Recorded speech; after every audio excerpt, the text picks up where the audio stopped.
श्री गणेशाय नमः। श्री सरस्वत्यै नमः। श्री सद्गुरुभ्यो भगवान् देवराहाय नमः। हरे राम राम राम हरे हरे, हरे कृष्ण कृष्ण कृष्ण हरे हरे। शरीरं स्वरूपं तथा वा कलत्रं यतश्चारुचितं धनं मेरुतुल्यं गुरोरन्ध्रिपद्मे मनश्चिन्नलग्नं ततः किं ततः किं ततः किं ततः किम्। आदमी के पास अच्छा शरीर हो, उसके पास अच्छी लुभावनी पत्नी हो, उसका जो ख्याति है वो आर पार सर्वत्र व्याप्त हो, चारों तरफ उसकी ख्याति हो, और धनाढ्य व्यक्ति हो, धन ही धन है, मेरु पर्वत के समान धन हो, लेकिन अगर उसकी बुद्धि, उसका चित्त, उसका मन, उसका हृदय अपने गुरु के चरणों में नहीं लगा तो इन सब चीज़ों का क्या फायदा, इन सब चीज़ों से क्या लेना देना। ततः किम ततः किम। मंगल करण कलिमल हरण तुलसी कथा रघुनाथ की। राम नामैव नामैव नामैव मम जीवनम कलौ नास्त्यैव नास्त्यैव नास्त्यैव गतिरन्यथा। हम प्रायः लोगों को यह कहते हुए सुनते हैं कि राम एक ब्रह्म है और एक राम वो दूसरे हैं जो कौशल नरेश है, जो राजा दशरथ के पुत्र है, कौशलेश है। तो क्या सचमुच में हमारे यहाँ दो राम हैं या राम एक ही है, उनके विभिन्न स्वरूप हैं, रूप हैं? इसके विषय में गोस्वामी तुलसीदास जी महाराज रामचरितमानस में बहुत ही अच्छा व्याख्यान देते हैं। उसके पहले हम देखते हैं कि वेद भगवान के विषय में क्या बताते हैं।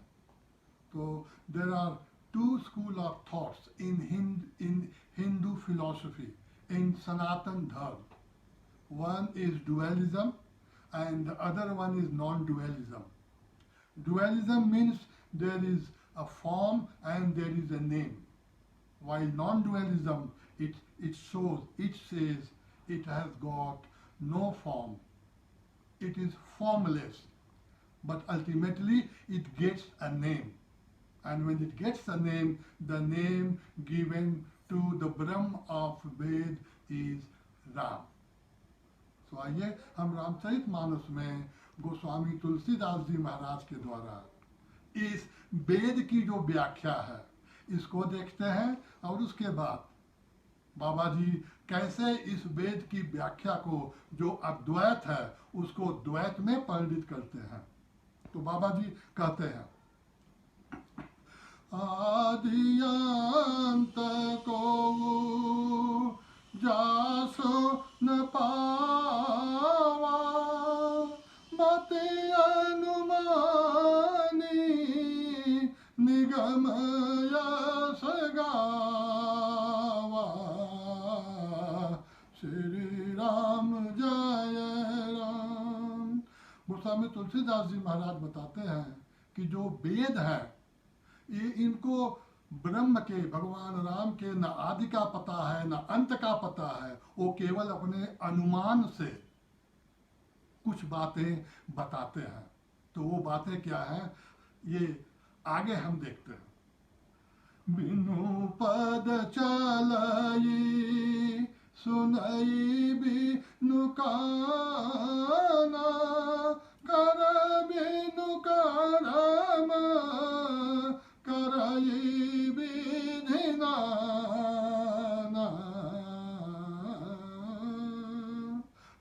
जी बताते हैं कि जो ये ब्रह्म है, ये जो वेदों के ब्रह्म है, ये बिना पैर के चलते हैं, बिना कान के सुनते हैं और बिना हाथ के ही अपना सारा का सारा काम करते हैं।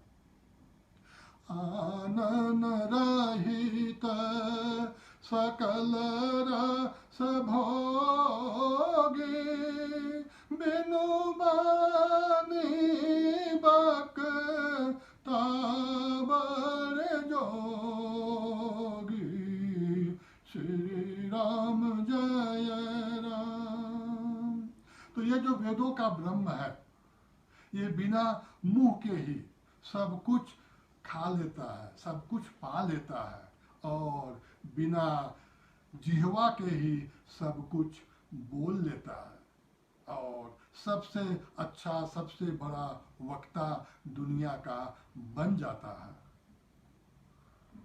तन बिनु परस नयन बिनु देखा, ग्रह घ्राण बिनु बासय शेषा। श्री राम जय राम।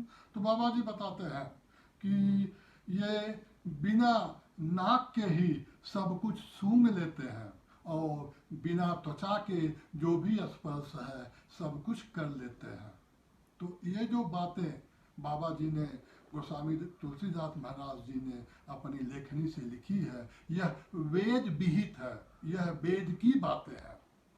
अब इसी बात को बाबा जी बताते हैं कि ये जो वेदों के ब्रह्म है, ये जो वेदों के राम है, वही भक्तों के लिए, गौओं के लिए, पृथ्वी के लिए, ब्राह्मण के लिए और देवताओं के, हम सबके कल्याण के लिए यही अद्वैत ब्रह्म वेदों का द्वैत बनता है। तो उसके विषय में गोस्वामी तुलसीदास जी महाराज लिखते हैं, जेहि मिगावहि वेद बुध, जाहि धरहि मुनि ध्यान, सोई दशरथ सुत भगत हित, कौशल पति भगवान सियावर राम चंद्र की जय।